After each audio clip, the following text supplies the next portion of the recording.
Hey guys, it's Alexandra from EyeLoveKnots.com. Today I'm going to be showing you how to make a corner-to-corner coaster worked in half double crochet boxes. I made this yellow coaster to go with my corner-to-corner Santa coaster that I made for Christmas in July. Now I have a little set of two.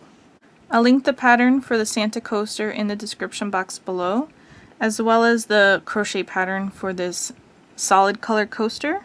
You're going to need some worsted weight cotton yarn for this project. I'm using WeCrochet Dishie in the color Bumblebee. You don't have to use cotton yarn. I do like it because it's more durable and it's more absorbent. And the WeCrochet Dishie yarn is color fast, which means that the colors won't fade and bleed. But you can use acrylic yarn for this as well. I have several coasters that I've made myself in Red Heart Super Saver, and they've done just fine. A hot cup of coffee sitting on a coaster is not hot enough to melt any kind of fibers from synthetic yarns. So as long as you're not putting anything fresh out of the oven onto your coaster, you can use any yarn that you have in your stash. Together with this worsted weight number 4 yarn, I'm going to be using an H8 5mm crochet hook. This one I ordered from Sienna's Boutique on Etsy, and it's my favorite crochet hook to use. There are lots of beautiful designs to choose from, and they're great quality. I will link this in the description box below if you're interested, as well as the WeCrochet Dishie yarn.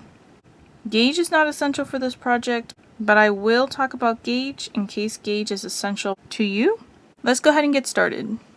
I'm going to start with a slip knot, so I've pulled the yarn over my fingers here, wrap it around my index finger 2 times, hold the tension with my thumb and my middle finger. Pull the loop on the left up and over the other one, but not off my finger. Then I'll pull the one on the left up and over the other one and off my finger. Take my crochet hook, insert it into the loop on my finger and pull it off. Hold the working yarn in my right hand, short tail in my left. I'm going to pull that so this knot goes to normal tension. We're going to start with a chain 5. To chain, we yarn over and pull through the loop on our hook. Yarn over, pull through the loop on our hook. Yarn over, pull through the loop on our hook. This gives us 3 chains here. Each one of those V shapes is a chain. We want to have 5. Now we're going to half double crochet into the 3rd chain from the hook. So we don't count the loop that's on our hook. There's the 1st chain and the 2nd chain, and into that 3rd chain right there in the middle, we're going to work our first half double crochet. Yarn over, insert your hook right into the center of the chain, yarn over and pull through. You have 3 loops on your hook. Yarn over, pull through all 3 loops. We're going to continue half double crocheting into each of the next 2 chains there. Yarn over, insert your hook into the center of the next chain, yarn over and pull through, 3 loops on your hook, yarn over, pull through all 3 loops. Yarn over, insert your hook into the center of the last chain, yarn over and pull through, 3 loops on your hook, yarn over, pull through all 3 loops. And this completes our first box. I'm going to tighten down this beginning slip knot here. Each box is going to be comprised of 4 stitches. That is 3 half double crochets, and then the skipped chains in this box count as our 4th half double crochet. When we're working in the middle, we'll chain 1, and that's going to count as one of our stitches. For row 2, we're going to start with a chain 5. We chain 5 each time we want to grow or increase the number of boxes. Then we're going to half double crochet into the 3rd chain, half double crochet into the 4th chain, and half double crochet into the 5th chain, and that's going to complete this new box that we're working on. 3 half double crochets and our skipped chains make 4 stitches. Now we have an alligator mouth shape. We want to take the box on the bottom, flip it so it's mirrored, and then count over 4 stitches from the very first stitch down here. 1, 2, 3, 4th stitch is the chain on the top. It is the stitch that is the most natural if you put your pieces flat together, and you're going to insert your hook into the top chain of the previous box. We're going to insert our hook right into the center of that chain, yarn over, pull through that stitch and through the loop on our hook. That is a slip stitch, and we will do it to connect each box. Now our two boxes are together. We're going to work one more box on top of this one that we just joined to, so we'll start here with a chain 1. We start the very first one with a chain 5 while we're increasing, and all the rest of them in the row we're going to start with a chain 1. Since we're here on the edge, I'm going to work 2 stitches into the center and 1 stitch onto the side. They're going to be half double crochets, so I'm going to go ahead and yarn over. Looking at where we slip stitch joined, underneath that is a half double crochet. We want to insert our hook in between that chain and that half double crochet into the space that is there in between them, and complete a half double crochet.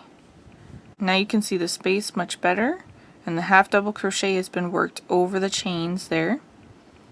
You're going to work one more half double crochet into that same space, so there's 2 half double crochets here. To help me get a cleaner edge, I like to work the last one into the foundation chain on the side edge. So I'll yarn over, insert my hook right into the center of that chain, and complete my half double crochet. And now row 2 is finished with 2 boxes. For row 3, we're going to start with a chain 5.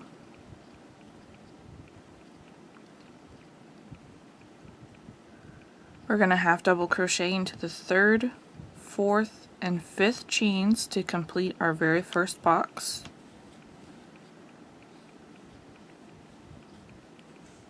We have that alligator mouth shape, so we're going to take the bottom half and flip it so it's mirrored, and then slip stitch to the top chain, or you can count from the bottom 1, 2, 3, 4 stitches.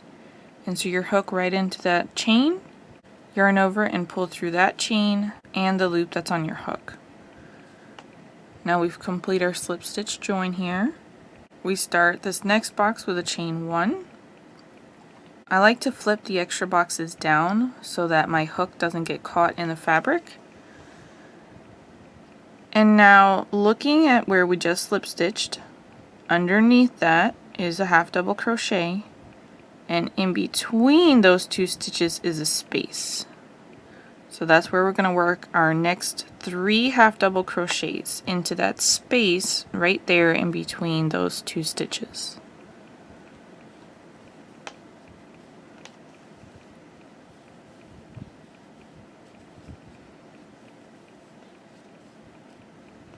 And each time we're working here in the center, not on the edge, we'll be working all 3 of our half double crochets into that space. Flip my fabric back up, slip stitch join to the top chain,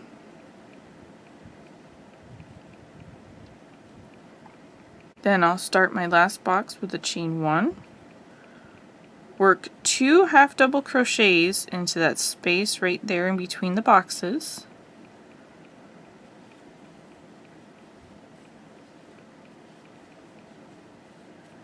and then because we're on the edge, I work the last one into the foundation chain right there on the left side.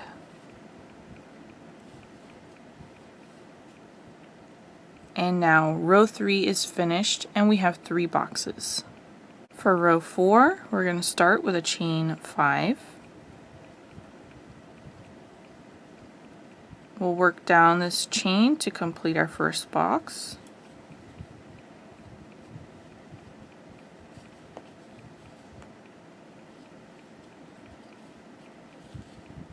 Flip our fabric so it's mirrored, slip stitch join to the top chain,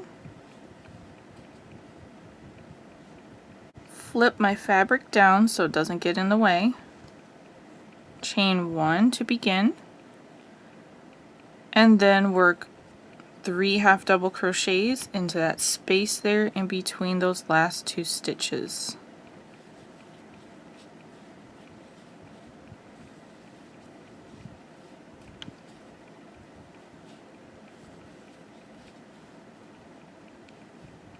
Then pull my fabric up, slip stitch join to the top chain, fold my last box back down, chain 1, and work 3 half double crochets into that space in between those last 2 stitches.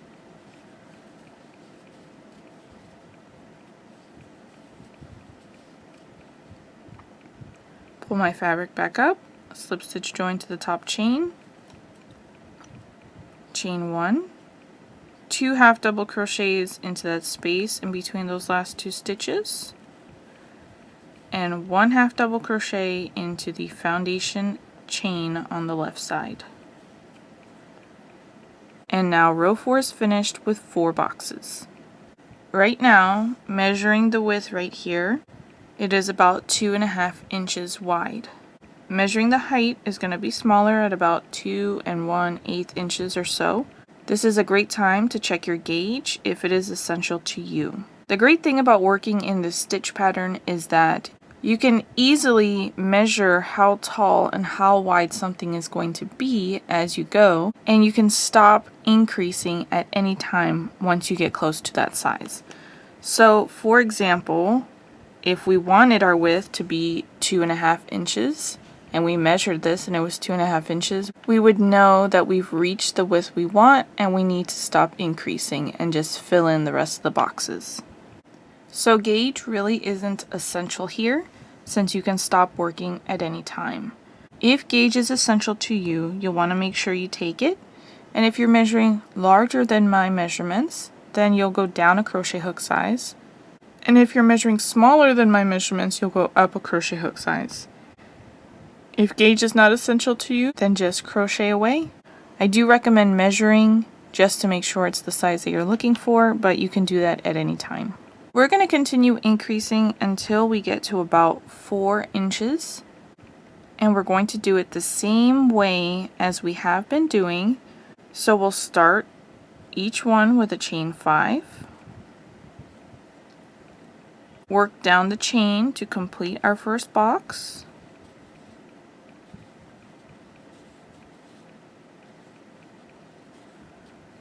Flip the fabric, slip stitch join to the top chain.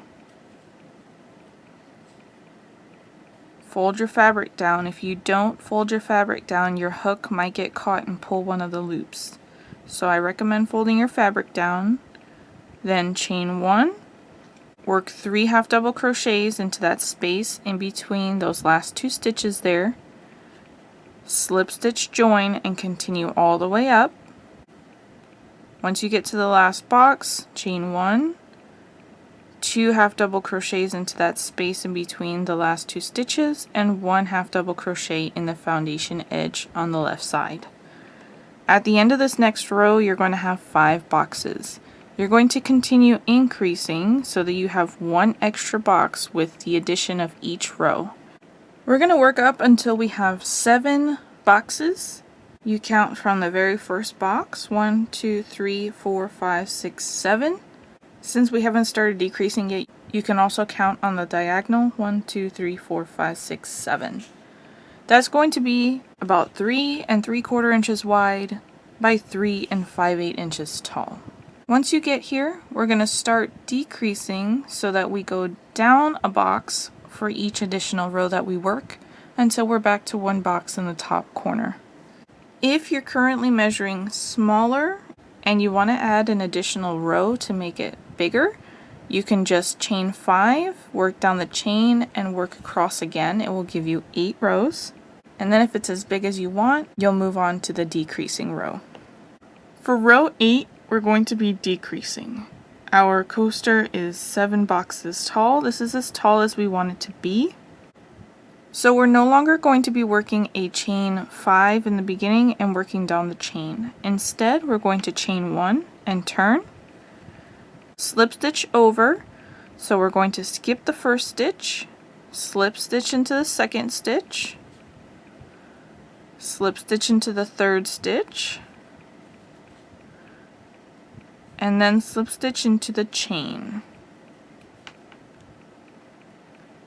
And that's going to give us a straight edge here. Then we're going to chain 1, I'm going to rotate this and fold my fabric down. And now we're going to work our first box into that space in between those last 2 stitches there.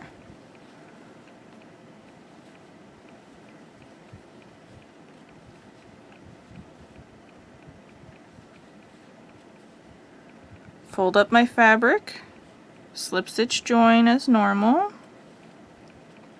And there you can see our edge. It is a little wonky here, but if you use your fingers to manipulate the fabric, it will straighten that out. We're also going to add a border at the end, which is going to cover that up.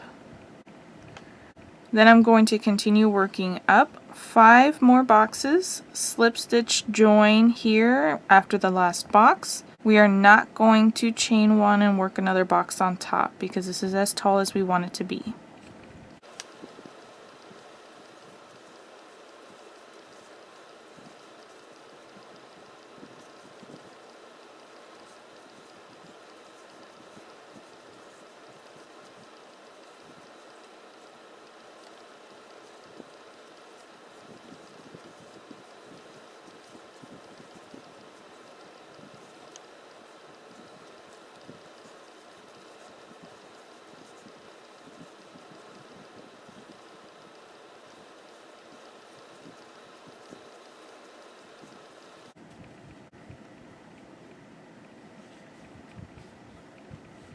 And that completes my last box here.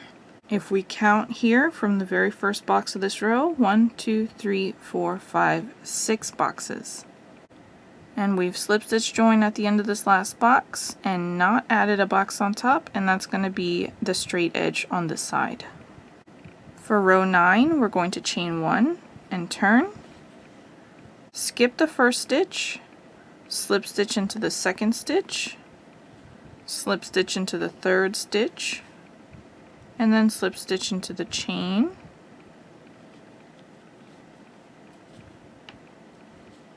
and then we'll chain 1 and work our first box into the space in between these last 2 stitches.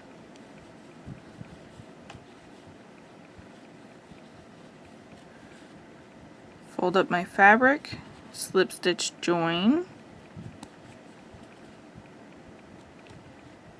chain 1, and continue working 4 more boxes up until I get to the very last box here and I slip stitch join.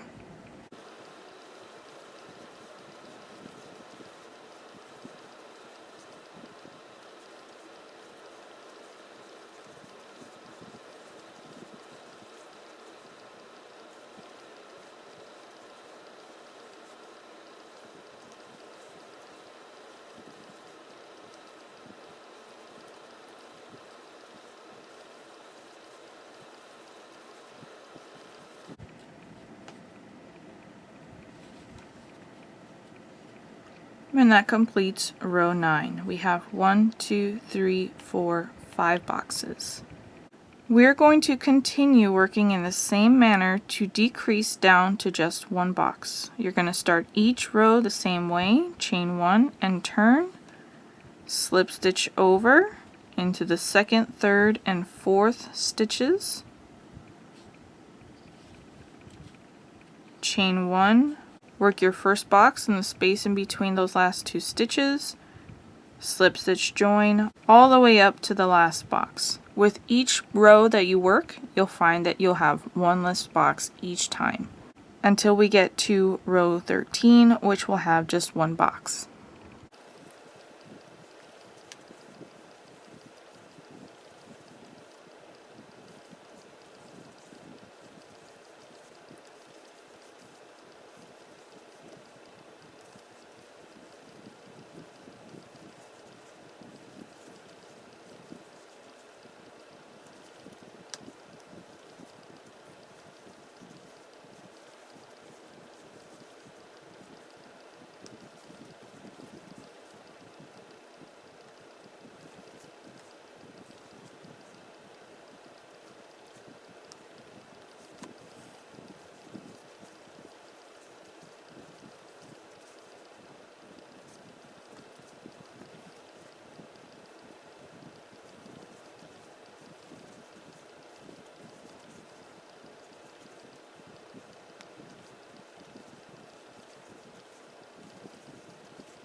And there's our last box. We have now completed our square, and now it's time to add a border.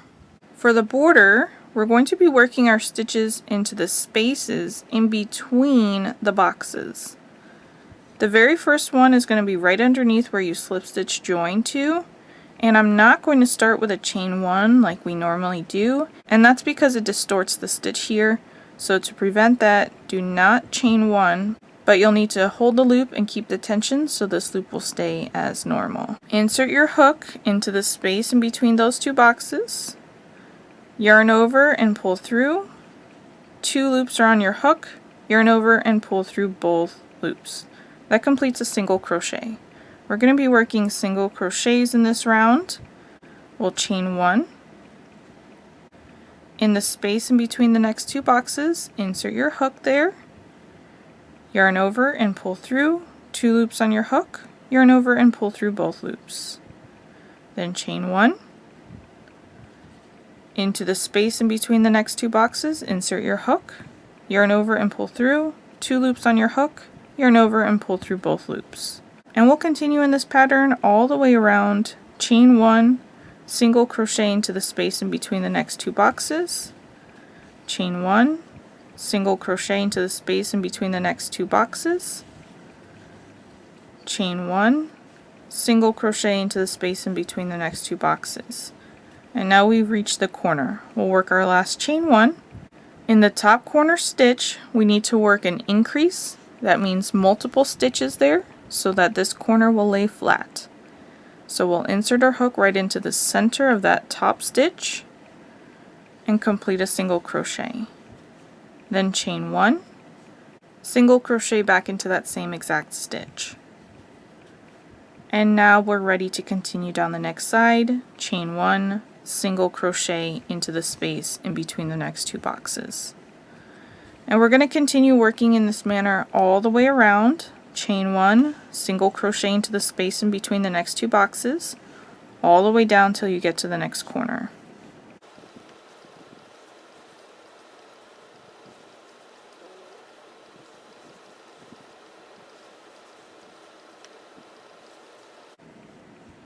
Here we've reached the next corner. We're going to work our last chain 1, and into that very last stitch there, single crochet, chain 1, single crochet back into that same exact stitch.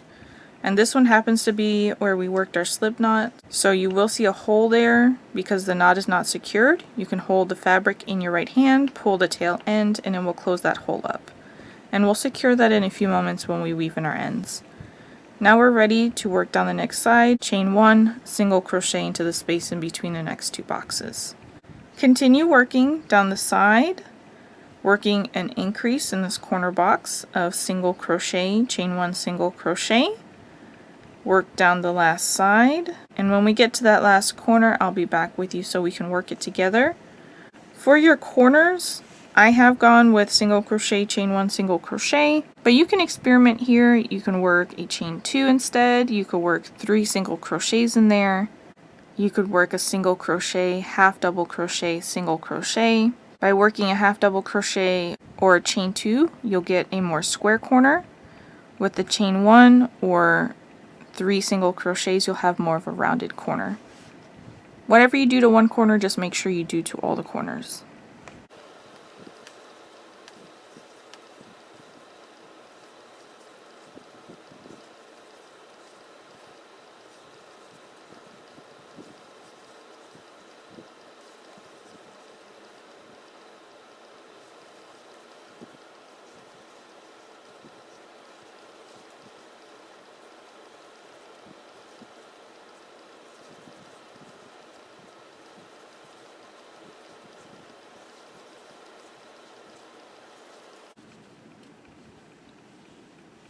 Now we've reached the last corner here.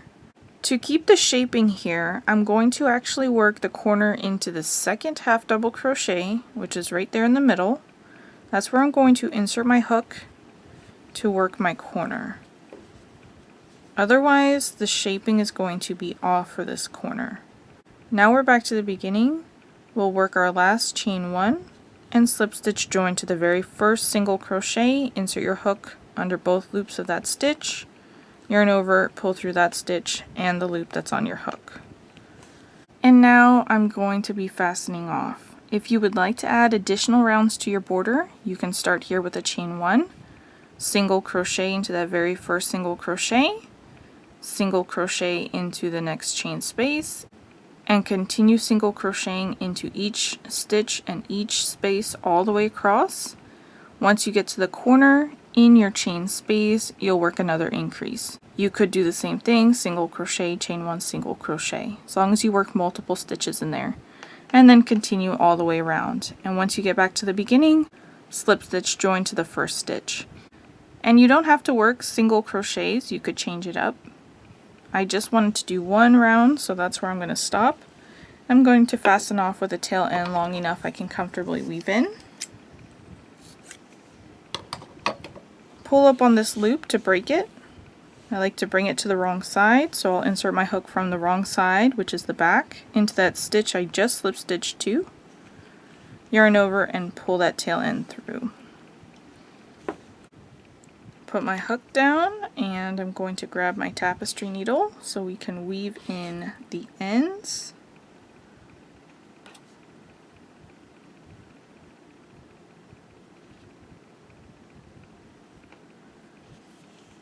I like to do 3 passes when I weave in my ends. I do not pick up the whole stitch on my needle. Instead, I insert my needle into the center to break it. And when I exit, I do the same thing, and this is to help capture my yarn better. I'm going to insert my needle into a nearby stitch, breaking it in half, and run it through, trying to get to the bulkiness of where I worked the 3 half double crochets of this box. Break my last stitch in half, and then pull through. As I pull, I like to hold the fabric in between my thumb and my middle finger, and that's so it doesn't bunch up my fabric as much. Give it a tug. Use my fingers to manipulate the fabric if I need to, so that it lays naturally. And then rotate my fabric. I'll insert into a nearby stitch, breaking it in half. Run it back through several of the stitches I just finished working, breaking my last stitch in half as I exit. Hold the fabric and pull it through. Give it a tug, and then use my fingers to manipulate the fabric if I need to. One more pass for me. If you feel comfortable after 2, you can fasten off. If you feel like you need to work a 4th one, it's whatever you feel the most secure with your ends. I'll insert into this nearby stitch, breaking it in half. Run it through several stitches here, breaking my last stitch in half as I exit. Sometimes cotton yarn can be tough on your fingers, so one helpful tool is going to be jewelry pliers. You'll want to make sure that the eye of your needle is facing you so you can see directly down it.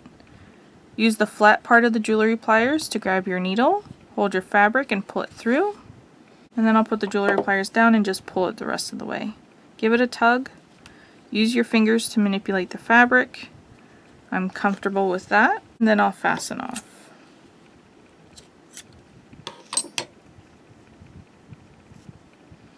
I'll do the same thing down here, 3 passes, breaking my stitches in half as I enter and exit.